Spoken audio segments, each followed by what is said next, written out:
Viewers, massive raid was conducted by Telangana cops on a farmhouse in Rangareddy district in Telangana, where at least 30 lakh cash has been seized.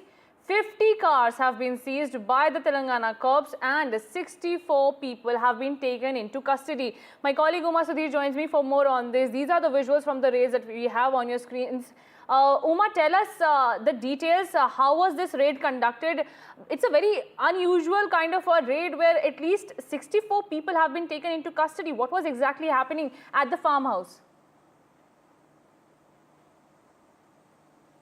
So this is a massive operation that's been carried out by the Telangana police, and what they found in the farmhouse, the happenings in the farmhouse is quite shocking, because not just the money that's been seized, the cars that's been seized, there are poker chips that have been found, and as many as 84 poultry birds. Actually, these are roosters that are used for cockfights, and this is an activity that usually happens around the Sankranti time or the Dasara time in the coastal districts of Andhra Pradesh. And among the 64 people who have been arrested, more than 90% of them, or at least 80 to 90% of them, belong to Andhra Pradesh, and the rest of them are from Telangana, and they seem to have been indulging in gambling activity, and that's what explains the huge amount of cash that's been found. And in the visuals, if you see, you can also see a large number of small knives that have been seized by the police as well. These are knives that are actually tied to the birds themselves, to the legs of the birds, and when the birds attack each other,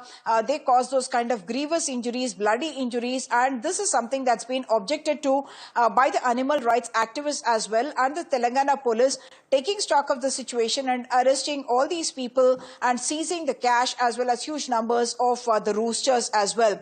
Ironically, this comes at a time when Andhra Pradesh has reported bird flu, avian flu, and all the poultry birds, at least, that are coming in from the border from the other side have now been stopped. More than 100 checkposts have been put all along the border between Andhra Pradesh and Telangana in order to stop the poultry birds from being brought into the state, and to prevent or take a precautionary measure against the spread of the avian flu. Back to you.